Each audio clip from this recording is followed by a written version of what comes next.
या ठिकाणी बोलवलेली आहे. याचं कारण आपल्या सगळ्यांना माहीत आहे, कारण काल दुर्दैवी अपघात झाला आणि त्यामुळे नाशिककरांच्या मनामध्ये जो एक राग रोष आपल्यावर आहे तो स्वाभाविक आहे. ॲक्सिडेंट क्लिप सुद्धा बघितलेल्या आहेत. त्या विषयात आपण न बोललेलं बरं, म्हणजे त्या विषयावर काही भाष्य करण्याची गरज नाही.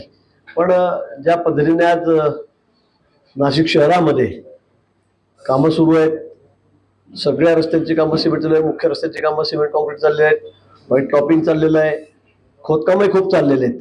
म्हणजे MGN असेल, MSCB असेल, फायबर केबलचे असतील, STPचे असतील, काही ठिकाणी सगळी खोदकामं सुद्धा या ठिकाणी चाललेले आहेत. कारण आपल्याला कुंभमेळ्याच्या आता 1 वर्षावर आहे आणि 4-6 महिन्यामध्ये सगळी कामं आपल्याला आटपायची आहेत. 4-4.5 हजार कॅमेरे आपल्याला शहरामध्ये ठिकाणी लावायचे आहेत आणि त्यामुळे या सगळ्या गोष्टी आवश्यकही आहेत. पण ज्या ठिकाणी कामं सुरू आहेत आणि त्याला आपण पर्यायी रस्ते दिलेले आहेत, मला अधिकाऱ्यांना सांगायचं की ते पर्यायी रस्ते नीटनेटके असले पाहिजे. सगळ्यात जास्त त्रास त्या रस्त्यांचा आहे.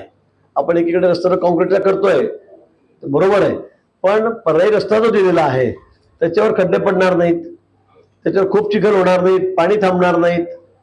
त्या ठिकाणी ही जबाबदारी आपली आहे, आपली म्हणजे ठेकेदाराची आहे. आणि ठेकेदाराकडून काम करून घेण्याची जबाबदारी ही अधिकाऱ्यांची आहे. त्या ठिकाणी काही ठिकाणी बॅरिकेड लावावे लागत असतील, ते बॅरिकेड नीट असले पाहिजे, आणि तिथे आपण थोडी जास्त शक्यता आहे. अशा अनेक गोष्टी आहेत की ज्या आपण त्या ठिकाणी ठेकेदाराकडून करून घेतल्या पाहिजे. ठेकेदार काय थोडं मग ते कमी जास्त करतात, दुर्लक्ष करतात, पण अधिकारी म्हणून आपण त्या ठिकाणी आपली जबाबदारी त्या ठिकाणी जास्त आहे.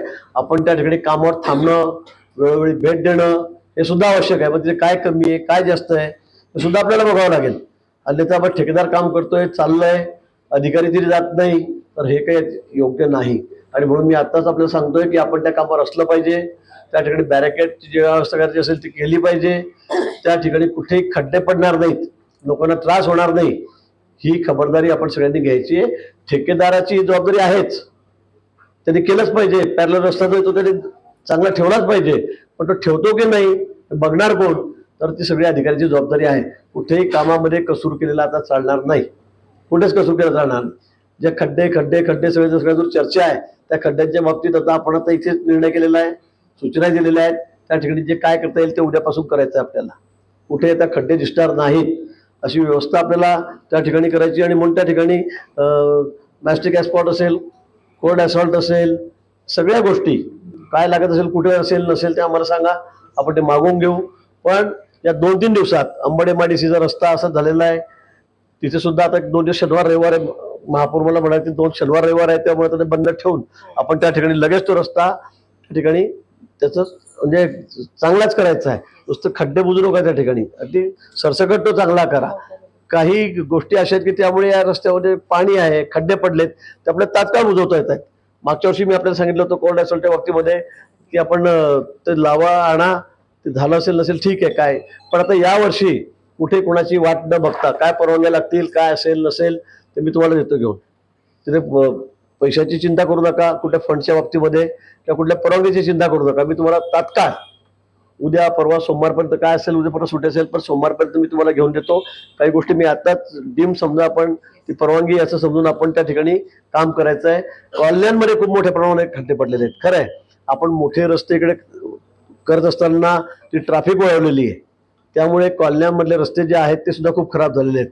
त्याचं सुद्धा एक डिटेल डीपीआर तयार करा.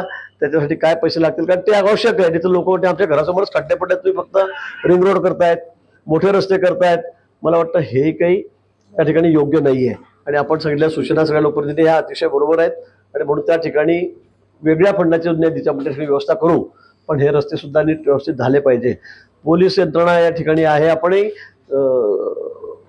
दिशादर्शक फलक आहेत की नाही, ट्रॅफिक पोलीस आपले अलर्ट आहेत की नाही, कारण अशा ठिकाणी तर आपल्याला जास्त लक्ष घालावं लागेल.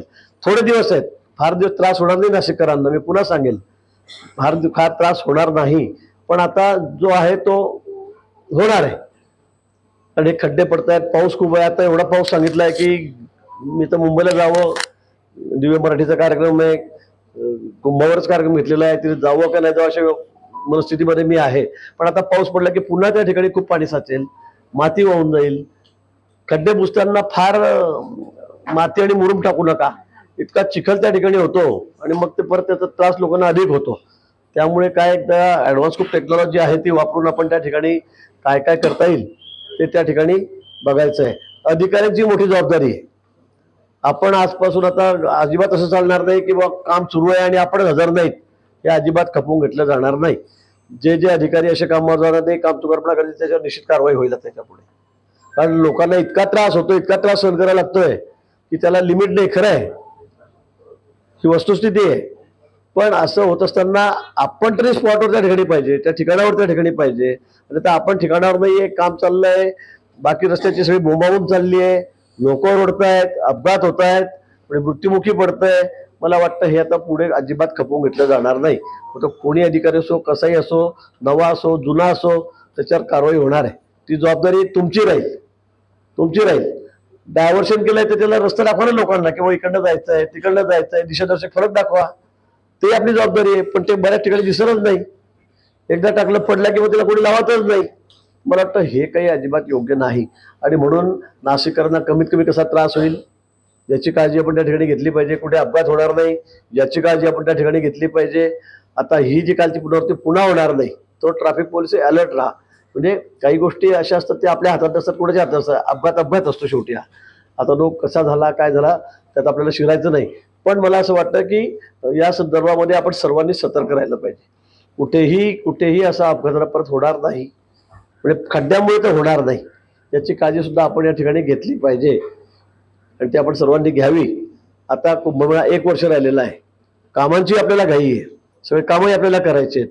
आता एमजीएलच्या बाबतीमध्ये आपण या ठिकाणी सांगितलं, खरं वस्तुस्थिती आहे की त्यांना कोणी मालकच नाही की काय असं वाटतंय. झालेल्या रस्त्यात पुन्हा खोदतायत, पुन्हा करेक्शन देत आहेत, आपण पुन्हा बंद करतोय, पुन्हा खोदतायत. उद्या त्यांना या ठिकाणी बोलवा.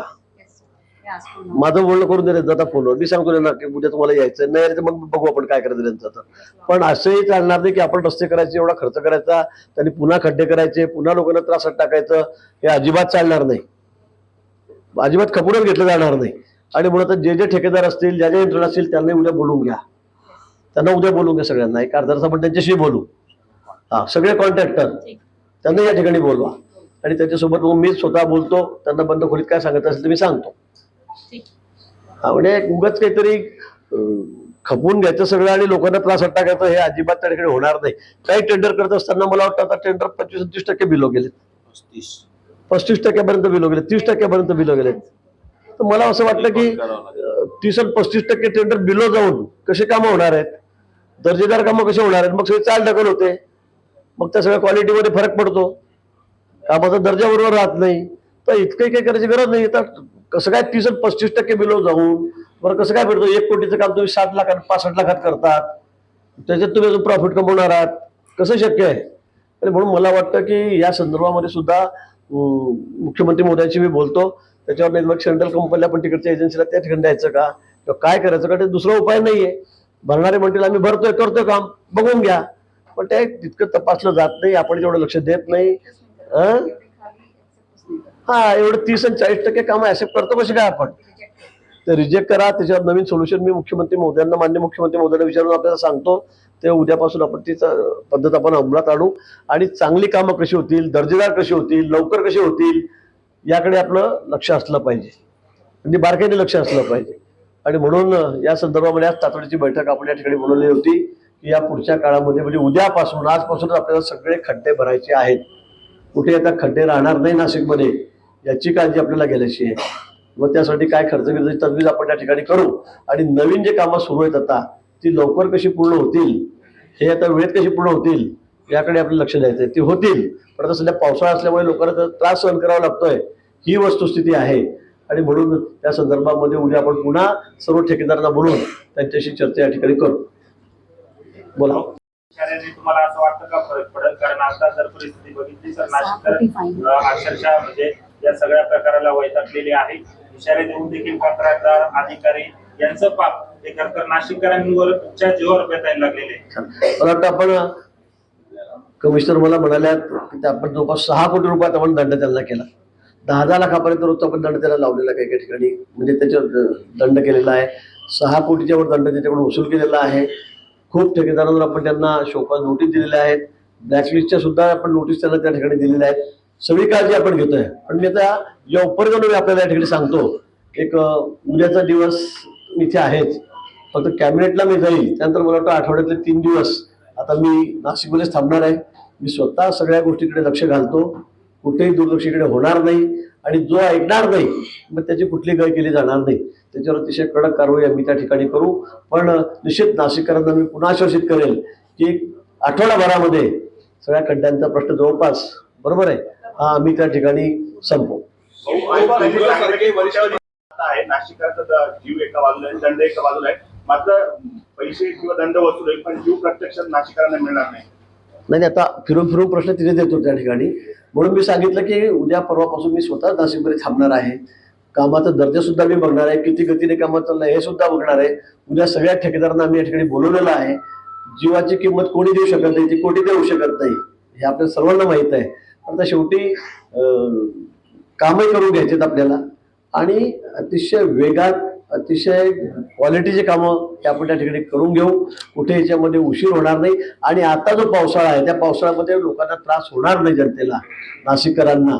त्या संदर्भामध्ये जे जे काही करायचं असेल ते आपण आठवडाभरामध्ये करून त्या ठिकाणी संपू. की यापूर्वी अशी कधीही परिस्थिती नाशिकची नव्हती. अत्यंत खराब अशी स्थिती झालेली आहे.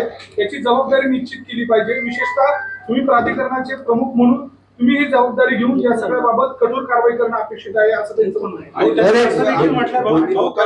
बघू नका असं छगन भुजबळ यांनी थेट तुमचं नाव म्हटलं की मंत्री गिरीश महाजन यांनी यामध्ये लक्ष घालायची गरज आहे. ते बरोबर आहे, जबाबदारी माझीच आहे. मी कुंभमेळा मंत्री आहे. आणि आपण एक बघितलं असेल की एवढ्या मोठ्या प्रमाणामध्ये कामं नाशिकमध्ये कधी झाली होती का?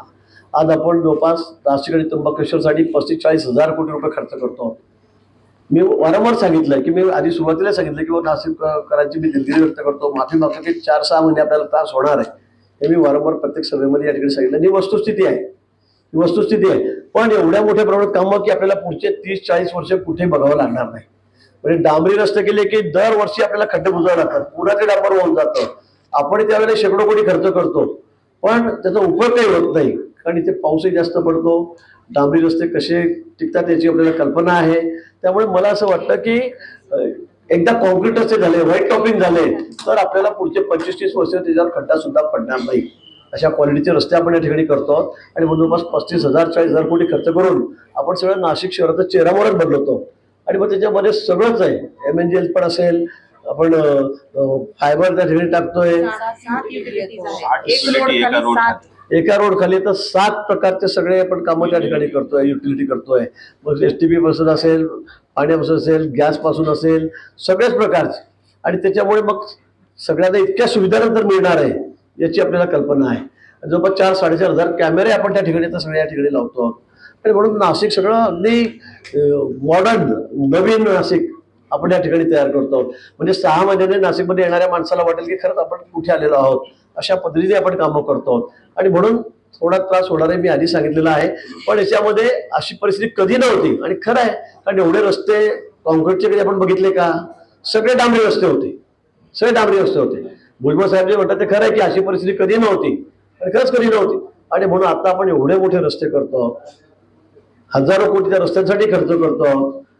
आउटर रिंग रोड आपण त्या ठिकाणी घेतलेला आहे, शहरातले आपण सगळे रस्ते करतो आहोत, सगळे युटिलिटी आपण त्या ठिकाणी देतो आहोत. आणि त्यामुळे थोडा त्रास होणारी वस्तुस्थिती आहे. पण भुजबळ साहेबांना मी सांगेल की आता येणाऱ्या 6 महिन्यामध्ये सगळे कामं पूर्ण होतील. 6 महिने 7-8 महिने लागेल, वर्षभरात कुंभ आहे. पण तोपर्यंत ते सगळी कामं पूर्ण होतील. आणि मग मात्र नाशिककर म्हणतील की आमच्या शहरासारखं दुसरं शहर कुठलंही नाहीये. ही सुद्धा निश्चित लोक याचं कौतुक करतील असाही शब्द मी आपल्याला या ठिकाणी देतो. पण त्यांचा राग, त्यांचा त्रागा हा जरी खरा असला तरी पण या ठिकाणी जी घटना घडली, जी दुर्घटना घडली ती अतिशय वाईट घडलेली आहे. कालची दुर्घटना असेल, 4 लोकांचा त्यापूर्वी मृत्यू झालेला आहे, ही काही फार आम्हाला गोष्ट नाहीये. आणि म्हणून त्या संदर्भामध्ये अगदी आम्ही युद्धपातळीवर आजपासून कामाला लागलेलो आहोत. आठवडाभरामध्ये सगळं काय काय जे लागेल नाही लागेल, खंड असेल, साहित्य असेल, काय असेल, परवानग्या असतील, सरकार दरबारच्या परवानग्या असतील, तर डीम समजून आपण या ठिकाणी आम्ही काम करणार आहोत. परिसरातील खड्डे बुजवण्यात आले होते, त्यांच्याकडून फोटो सेशन देखील करण्यात आलं होतं, परंतु 24 तासात त्या खड्डे जसे तसे झाले. कुठे? मुंबई नाका परिसरात कधी खडी आपण दाखवतो, खडी जसं 24 तासात traffic मध्ये मी आता सांगितलेलं आहे की खड्डे बुजवताना कुठेही आता तुम्ही मुरुम जो आहे त्याचा वापर आपण करू नका. आपण काय करतो सध्या टेम्पररी डागडुजी करतो. खड्डे पडले एक मिनिट थांब ना. खड्डे पडले की आपण त्या ठिकाणी मुरुम टाकतो. बरोबर आहे. मी सांगितलं तर कुठेही मुरुम टाकता कामा नये. सगळ्या लोकांच्या सूचना होत्या की तिथे मुरुम टाकू नका. आता आपण त्या ठिकाणी तर मुरुम टाकणार नाही. त्या ठिकाणी वेगळ्या पद्धतीची सगळी सिस्टीम आपण अडॉप्ट केलेली आहे आणि त्यामुळे तिथे परत खड्डा पडणार नाही. ही गोष्ट मी आपल्याला ठिकाणी देतो. आपण जे म्हणता काही ठिकाणी टाकलं असेल मुरुम टाकल्यामुळे इतका पाऊस पडतोय. आता आज बघा, आज पाऊस पडल्यानंतर तिथे ठिकाणी सगळं वाहून निघेल. सगळे खड्डे क्लिअर होतील आणि म्हणून या ठिकाणी वेगळ्या पद्धतीने आपण सगळे खड्डे बुडणार आहोत की त्या ठिकाणी पुन्हा त्या ठिकाणी खड्डे पडणार नाही. महापालिकेचं आहे आणि कुठल्या प्राधिकरणाचं हे देखील निश्चित होत नाही. म्हटले की महापौर असतील, आमदार असतील, यांचा अधिकारी काहीच ऐकत नाही. अशा अधिकाऱ्यांवर आपण काय कारवाई करतो? त्याला जोडून दुसरा एक प्रश्न आहे. शहराभियंता देखील जागेवर नाहीये, ते सतत सुट्टीवर असतात. मागे त्यांचं माडा प्रकरण होतं, ते सुट्टीवर होते, लोकांची कामं झालेली आणि त्यांचे कार्यकारी अधिकारी पण इथं ऑफिसमध्ये कार्यालयामध्ये बसत नाही. असं असताना संपूर्ण जबाबदारी शहराभियंत्याची असते आणि ती ह्या जबाबदारीपासून पळत असं वाटत नाही का? मी या सगळ्या नाही माझा एकेकाचं उदाहरण तुम्ही सगळे एकत्र 5 प्रश्न दिले कसं होईल? आमदारांचं ऐकत नाही. या अधिकाऱ्यांना जे अधिकारी महापौर आणि आमदारांचं ऐकत नाही, त्या अधिकाऱ्यांवर काय कारवाई करणार? निश्चित मला वाटतं तशी तक्रार जर आमदारांनी केली, महापौरांनी केली, नाही भुजबळ साहेब तक्रार भुजबळ साहेब म्हणतात तो विषय ठीक आहे, ते म्हणताय, पण आमदारांनी सांगावं, महापौरांनी सांगावं की आमचा अधिकारी ऐकत नाही. निश्चित त्यांच्यावर कारवाई केली जाईल. आता कोणाची हयगय केली जाणार नाही. तो कोणी असो, काही असो, कोणाची हयगय केली जाणार नाही. तुम्ही ते काही खाजगी कामं सांगतील गोष्ट वेगळी आहे, पण तुमचं सार्वजनिक कामासाठी जर तुम्ही ऐकणार नसाल तर कोणाची हयगय त्या ठिकाणी केली जाणार नाही. खड्डे दुरुस्तीसाठी टेंडर निघाले का यांना विचारा. वर्क ऑर्डर झाली असेल तिथे कॉपी. हे दरवर्षी टेंडर निघतं, ते टेंडर अजून प्रोसेसमध्ये आलेलं नाही. निम्मा पावसाळा झालाय, आज हे जे लोक मृत्युमुखी पडतायत याला पूर्णपणे महापालिका जबाबदार असा आरोप होतोय. कारण वर्क ऑर्डरच नाही असेल, वर्क ऑर्डर तर इथे सादर करा. नाही, त्या विषयावर पण आपली चर्चा झाली. त्या संदर्भामध्ये मध्येच जरा त्या स्टार रेटवरून थोडा विषय झाला. युद्ध पेटलेलं होतं, मग तो रेट कोणता द्यायचा, कारण 3 पट रेट वाढले होते डांबराचे. तो द्यायचा की नाही म्हणून सगळ्या महाराष्ट्रामध्ये संभ्रम होता. त्यामुळे ते चाललं. नंतर आचारसंहिता लागली. त्या आचारसंहितेमध्ये महिनाभर चालला गेला. पण आता सूचना मी स्टँडिंग या ठिकाणी दिलेल्या आहेत. काय ते टेंडर वगैरे असेल, होईल नाही होईल काही नाही, पण उद्यापासून कामाला सुरुवात करा. उद्यापासून अतिशय चांगल्या पद्धतीचं काम होईल. खड्डे सगळे चांगले बुजवले जातील. पुन्हा तिथे जे खड्डे होऊन लगेच पाणी थांबणार नाही याची सुद्धा खबरदारी सगळ्या अधिकाऱ्यांनी घ्यायची आहे. त्या संदर्भामध्ये कुठली काटकसर करण्याचा विषयच नाहीये. लोकांच्या जीवाच्या पुढे आपल्याला कुठली काटकसर, पैसे हे नगण्य आहे आणि म्हणून उद्यापासूनच त्या कामाला आम्ही त्याकडे सुरुवात करू. मध्ये एमएनजीएल असेल, एमएससीबी असेल, त्या जे काही संबंधित ठेकेदार आहेत त्यांच्या कुठल्याही प्रकारचा समन्वय नाही. पाईपलाईन वाला येतो, खोदून जातो, बुजवतो, परत ड्रेनेज वाला येतो. तर महापालिका प्रशासनाचा जो काही त्या ठेकेदारावर अंकुश पाहिजे किंवा वचक पाहिजे त्या पद्धतीने काम होताना दिसत तो अंकुश आहे. फक्त एमएनजीएलच्या बाबतीमध्ये ती थोडी केंद्र सरकारची गॅस कनेक्शन देते, कंपल्सरी त्यांना द्यावेच लागतील, लोकांनी घ्यावे लागतील आणि त्यांना वरतून असा जे आहे किंवा तुम्हाला कोणाला विचारायची गरज नाही. त्याची परवानगी घ्या, त्याची परवानगी घ्या. मग कॉर्पोरेशन परवानगी देत नाही, मग कोणी अडवतं, ते बोलत नाहीत आम्ही. पण मग त्याच्यामुळे त्यांना स्टँडिंग इन्स्ट्रक्शन आहेत. त्याचा जीआरच तसं आहे की तुम्हाला कोणाला विचारायची गरज नाही. पण काय होतंय, आपण रस्ते केले मस्त येत आहे, मग हे कनेक्शन राहिलं फोडा येते, परत आपण ते बुजवतो, परत याचं राहिलेलं आहे, त्या बंगल्याचं राहिलंय, परत फोडा. मला वाटतं त्यामुळे एकच एजन्सी अशी आहे, बाकी एजन्सीचा आमचा सगळ्यांचा समन्वय या ठिकाणी आहे. पण एमएनजीच्या बाबतीत त्यांच्या अधिकाऱ्यांना बोलवलं होतं पण ते आले नाही. ठीक आहे, आमचं आपलंही 2-3 तास आधीच ठरलं. मी पण भिवंडीला ते 10 लोक मृत्युमुखी मोठे मग तिथे आलो. तिथून मग माझं यायचं ठरलं होतं, तिथे आलो. आता पुन्हा मुंबईत येतो, पुन्हा उद्या सगळं इथे येतोय. तर उद्या आपण एमएनजीएल सगळ्या ज्या एजन्सी सगळ्या इकडच्या खालच्या 7 त्या सगळ्यांना पण या ठिकाणी बोलवलेलं आहे. पण निश्चित सगळ्यांमध्ये आपला समन्वय आहे. फक्त एमएनजीएल असं आहे की ते थोडं ऐकून घेत नाही. पुन्हा पुन्हा आपल्या किल्ल्या कामावर खड्डे करताय, परत आपल्याला ते बुजवावे लागतात किंवा त्यावर कॉन्क्रिटीकरण करावं लागतंय आणि म्हणून त्यांना सुद्धा उद्या काय त्या भाषेत समजायची आम्ही देऊ. ठीक आहे,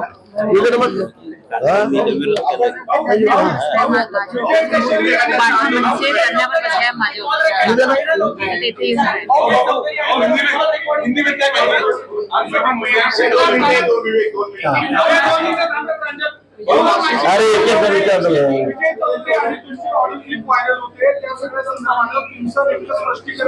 मला वाटतं या संदर्भामध्ये त्यांना पार्टीने त्याचा राजीनामा घेतलेला आहे.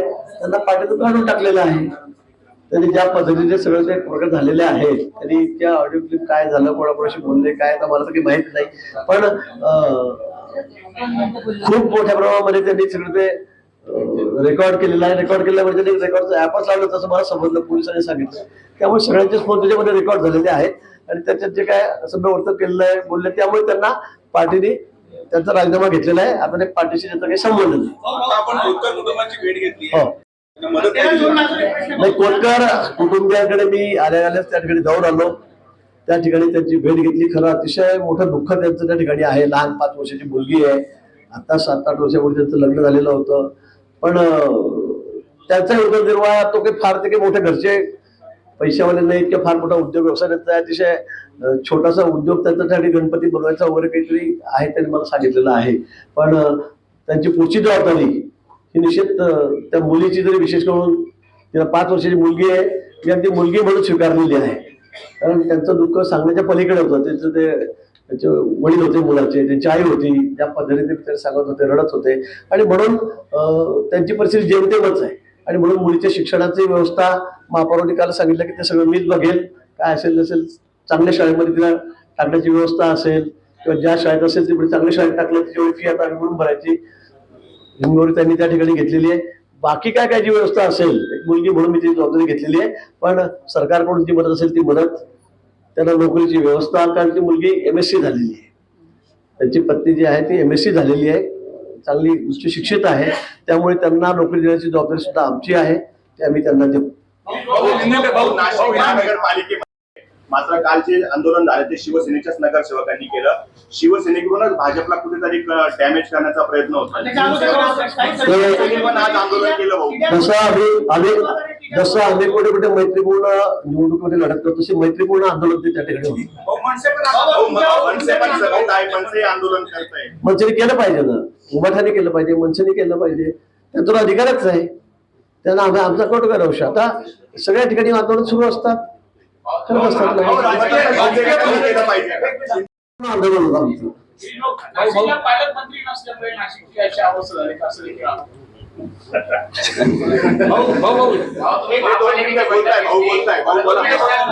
मला वाटतं पालकमंत्री असो का नसो, मला वाटतं काही घटना घडली तर मी लगेच हजर राहतो. मला माहितीये मग काय नॅचरल क्लायमेट येऊ द्या, कुठे काय पूर येऊ द्या, कुठे आग लागू द्या, कुठे काय लँडस्लायडिंग होऊ द्या. परवा रात्री सुद्धा मी 3-4 वाजेपर्यंत त्र्यंबकेश्वरला रात्री वरती आदिवासी पाड्यांमध्ये लोकांना काढत होतो. कधी मी कमी पडलो ते सांगा. इतक्या वेळा पाऊस पडला, इतक्या वेळा काही संकट आलं, कधी असेल, मी कधी कमी पडलो नाही. त्यामुळे पालकमंत्री असले काय राज्याचे मंत्री हो, मी कालच इथे आलो असतो, पण मी रत्नागिरीला होतो, काल कोकणामध्ये होतो, काल आणि परवा, त्यामुळे मी वेळेवरती येऊ शकलो. म्हणून थोडा उशीर आलोय खरंय. पण आज सकाळी मी भिवंडीला होतो, 10 लोक त्या ठिकाणी मृत्युमुखी पडले. तिथे मी त्या ठिकाणी, तिथून सगळं मी नाशिकला आलेलो. तुम्हाला पालकमंत्र्याची कमी बिलकुल महसूस होऊ देणार नाही, तुम्हाला जाणवणार नाही. तुम्हाला पालकमंत्री तुम्ही 26 जानेवारी 15 ऑगस्ट पण ध्वजारोहण मी असं म्हणणार नाही. तुम्ही वाईट शब्द टाकू नका, भूषण बीच आहे म्हणून. तुम्ही एकटे आहात, परंतु नाशिकला आता विधान परिषद निवडणुका झाल्या. मंत्री 4-4 दिवस नाशिकमध्ये विशेष विमान घेऊन येणारे मंत्री आहेत. मग आता नाशिककरांच्या पाठीशी उभं राहायला कोणीच का नाहीये? 5 मंत्री नाशिक जिल्ह्याला संबंधित आहेत ना. भुजबळ साहेब बोलले, आता मी आलेलो आहे. बोलणं वेगळं आणि काम करणं नाशिककरांच्या पाठीशी वेगळं नाही. मग आलो ना मी पळत लगेच आलो मी पडले. प्रत्येकाची जबाबदारी वेगळी. महासभेत रडले, दिनकर पाटील महासभेत रडले. कधी अण्णा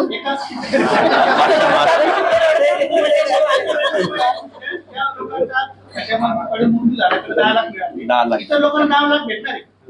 ते माझे सैनिक होते, माझे सैनिक होते, त्यांची पत्नी, त्यांचा मुलगा जो आहे तो दिव्यांग आहे. अच्छा. आणि त्याच्यामुळे आपण ती 10 लाखाची मदत. स्पेशल केस त्या ठिकाणी केली, ते माझे सैनिक होते, आपण आर्थिक ते करू. त्यामुळे तिथली स्पेशल केस त्या ठिकाणी केली. 7 करोड दंडाची वसूल केलेली आहे, त्याच्यात आपण काय देऊ शकणार आहात? असं दंडाची वसूल केली म्हणून त्यातून लोकांना असं आता याचे निकष आहेत, NDRFचे काही निकष आहेत, त्याप्रमाणे आपण सगळ्यांना सारखं देतो. एका ठिकाणी 10 दिले, एका ठिकाणी 20 दिले, तर राज्यामध्ये ते